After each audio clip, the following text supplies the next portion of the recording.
Et bien voilà, nous voici en 1222, au château de Castelroc. J'ai derrière moi l'atelier de forge, où j'ai le plaisir d'être le maître de forge et d'avoir une équipe d'élèves très doués et très attentifs. Mais ce n'est pas pour ça que je vous convie à cette vidéo. Aujourd'hui, nous allons continuer la série sur Philippe le Bel. Et nous allons voir ses démêlés économiques. Philippe le Bel n'a jamais assez d'argent. Et on va voir quelles sont les solutions qu'il a préconisées pour en obtenir plus. Alors si ça vous intéresse, c'est après ça.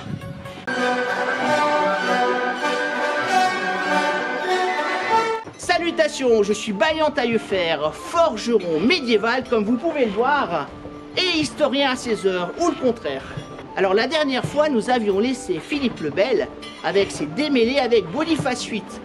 Démêlés qui s'était révélé très néfaste pour le pauvre Boniface. Si le règne de Philippe le Bel a très bien commencé, de 1285 à 1300, la seconde partie, de 1300 à 1314, est beaucoup moins drôle. Et elle va changer son caractère. Alors parmi les nombreux problèmes que Philippe va avoir, c'est l'argent. L'argent, c'est le nerf de la guerre. Et l'argent, c'est le nerf de l'administration. Parce que Philippe le Bel, comme je vous l'ai dit, c'est un roi centralisateur. C'est quelqu'un qui exprime une certaine modernité au Moyen-Âge. Ce n'est pas un roi chevalier, comme certains l'ont été avant, comme son grand-père, Saint-Louis, ou son père, Philippe III le Hardi, ou comme le sera plus tard, Jean de Lebon. Non, c'est un administratif. Mais pour faire une administration moderne, il faut des fonctionnaires et donc il faut de l'argent. Le problème, c'est que Philippe le Bel vit sur un état féodal, avec les règles de relations d'homme à homme, et les impôts rentrent mal. Alors évidemment, Philippe va essayer de trouver toutes les solutions. Et de plus, Philippe a un petit défaut, c'est un grand chasseur devant l'Éternel. Alors Philippe se balade avec tout son équipage de 300 personnes, des gardes, des valets, des domestiques, toute sa suite de nobles, sa femme, ses enfants. Et il va de forêt en forêt en Île-de-France. On le voit à Compiègne, on le voit à Pontoise, on le voit à Poissy, on le voit à Vincennes. Vincennes, où il a fait réparer un petit pavillon de chasse. Enfin, quand on se dit petit pavillon de chasse, c'est plutôt un manoir. Ce manoir qui, un peu plus tard, va devenir le formidable château de Vincennes. Celui que fera aménager son lointain descendant, Charles V. Mais en attendant, Philippe chasse. Et donc tout cela coûte très cher. Et en plus, Philippe aimerait bien en finir avec deux personnages qui l'embêtent beaucoup. Le duc d'Aquitaine, qui n'est autre que le roi d'Angleterre, Édouard Ier le Sec, et le comte de Flandre. Quant au comte de Flandre, il l'a quasiment vaincu, non pas militairement, mais de façon plus fine, par la diplomatie, en encourageant ses ennemis contre lui. Si bien que le pauvre comte va s'enfermer dans son château avec ses enfants et n'en sortira quasiment plus. La Flandre, c'est réglé. L'Aquitaine, c'est plus compliqué. Alors avec quelques entourloupes, notamment s'étant servi du pouvoir de Boniface, qu'il a fait finir de triste manière, Philippe a réussi à museler le roi d'Angleterre et donc duc d'Aquitaine, Édouard Ier. Parce qu'Édouard Ier, il faut le dire, lui, il a de gros problèmes avec les Écossais. Vous avez entendu parler de William Wallace, mais on en reparlera plus tard. Alors en attendant, l'Aquitaine, c'est bon, la Flandre, c'est bon. Néanmoins, Philippe n'est pas dupe. Il sait qu'avec les Flamands, il aura des problèmes. Et d'ailleurs, il va très vite se rendre compte en 1302 et en 1304. Mais on y reviendra dans une prochaine vidéo. Alors donc, trouver de l'argent, comment faire? Bien, il y a l'impôt. Alors l'impôt, pressurer les gens, on ne peut pas pressurer les nobles, parce que les nobles paient l'impôt du sang, ils se battent. Donc ils ne sont pas soumis à l'impôt. Néanmoins, on pressure les bourgeois, on pressure les conseils des villes, on pressure les paysans, les artisans, les corporations de métiers. Mais ce n'est pas suffisant. Alors de temps en temps, on s'en prend à une communauté qui a toujours fait les frais de plein de royaumes en Europe, les Juifs.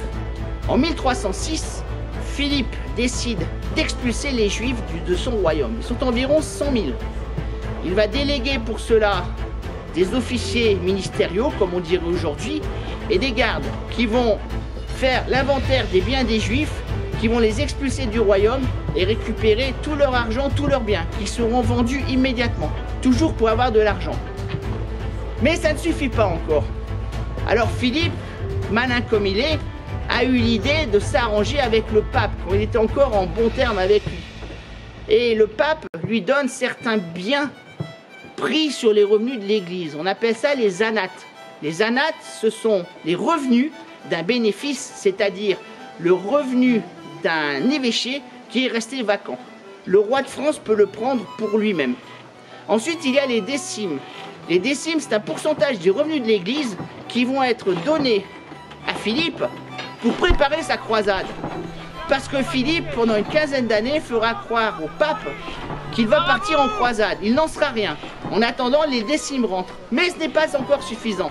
Alors, Philippe va demander de l'argent, va se faire prêter de l'argent aux grands banquiers de l'époque qui sont les Lombards. Et notamment, il y en a deux qu'on a retenus dans l'histoire sous le nom de Biche et Mouche. Alors, Biche et Mouche, ce sont Albizzo et Mucciato Guidi dei Francesi. Alors évidemment, avec des noms italiens comme ça, dire Biche et Mouche, c'est largement plus simple. Philippe leur doit énormément d'argent, ainsi qu'à d'autres banquiers de Toscane, de Lombardie, de Vénétie. Et puis il y a encore un autre moyen, c'est de dévaluer la monnaie. Alors aujourd'hui, on a la planche à billets, on imprime des billets, c'est simple. À l'époque, ce qu'on va faire, c'est que les pièces d'argent et les pièces d'or, on va les couler avec de moins en moins de métal précieux. Par exemple, en 1297, le gros d'argent contient 3,27 grammes d'argent. Et en 1302, il n'en contiendra plus que 2,95. Dans les pièces d'argent et d'or qui ont cours dans le royaume de France, il y a de moins en moins de métal précieux. Alors c'est très intéressant pour les gens qui ont des emprunts à rembourser. Mais néanmoins, ceux qui prêtent de l'argent, eux, perdent de la valeur. Et puis à un moment, en 1306, sous le lobby des bourgeois et de ceux qui prêtent, Philippe décide de réévaluer la monnaie. Mais problème, les débiteurs vont devoir payer 3 fois le prix de ce qu'ils doivent, les locataires des maisons. Alors à ce moment-là, il y a de grandes révoltes populaires qui se préparent. La colère gronde dans le peuple, et notamment dans le peuple de Paris. Et alors qu'il a chassé toute l'année, en 1306, en décembre, Philippe décide de rentrer à Paris. Mal lui en a pris, parce que le peuple l'attendait, et le peuple veut sa tête. Elle traite le roi de faux monnayeur, faux monnayeur, faux monnayeur. Il y a des Parisiens partout qui sont ivres de haine envers Philippe le Bel. Et Philippe n'a, pour sa propre survie, que le choix de se réfugier dans l'enclos du Temple.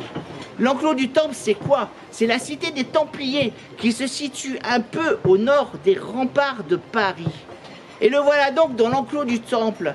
Il voit la tour César, il voit toutes les constructions des Templiers. Et les Templiers sont tellement fiers de leur réussite, parce que les Templiers, c'est la première multinationale du monde. Les Templiers ont des terres partout, ils prêtent de l'argent, ils ont des terres très bien organisées. Ils font des récoltes exceptionnelles. Les Templiers sont très orgueilleux. Bien qu'ils aient perdu la Terre Sainte, ils sont maintenant dans le royaume de France et dans les principaux royaumes d'Europe. Et alors, les Templiers montrent leur trésor sans rien cacher au roi de France. Et ils ont une certaine morgue. Ils traitent Philippe de haut. Et ça, Philippe ne peut pas le supporter. Comment un roi de France pourrait-il supporter de voir sa survie personnelle due à des chevaliers du Temple qui, il le comprend, le méprisent? On pense à ce moment-là que la décision de Philippe d'en finir avec l'ordre du Temple a été prise à ce moment. Ça a été un peu le détonateur. En plus des rumeurs de sodomie, de comportements sexuels bizarres contre nature, de blasphème, qui, paraît-il, aurait lieu dans l'ordre du Temple. Alors la suite, on la verra dans un prochain épisode. Elle sera tragique pour les Templiers. En attendant, Philippe arrive à sortir de l'enclos parce que des soldats ont été envoyés du palais de la cité et il l'escorte jusque dans son palais. Alors Philippe a une très bonne mémoire. Comme vous le savez, c'est un homme qui parle peu mais il sait observer et il a la mémoire des visages, il a la mémoire des faits des uns et des autres. Alors, Philippe va prendre deux décisions. Il va faire pourchasser les meneurs de la révolte populaire et une trentaine de personnes vont être prises, dont certains innocents malheureusement. Ces personnes seront torturées et pendues et leurs corps pourriront sur les gibets en guise d'avertissement à tous ceux qui voudraient s'en prendre au grand Philippe le Bel. Mais d'un autre côté, il décide de revenir au statu quo ante avec une monnaie dévaluée pour que les pauvres et les locataires ne paient pas trop à leurs débiteurs. Alors voilà, je crois que j'en ai fini pour les problèmes économiques de Philippe. Dans le prochain épisode de la saga sur sa vie, sur son règne, nous verrons les guerres en Flandre, la bataille de Courtrai 1302 et la bataille de Mons-en-Pévèle de 1304. Et ça va pas être triste du tout. Alors, si vous avez aimé cette vidéo, vous pouvez vous abonner, vous pouvez la partager, vous pouvez liker. Et comme vous le savez, l'histoire, c'est toi qui l'as fait. And I'll tell myself it's fine to be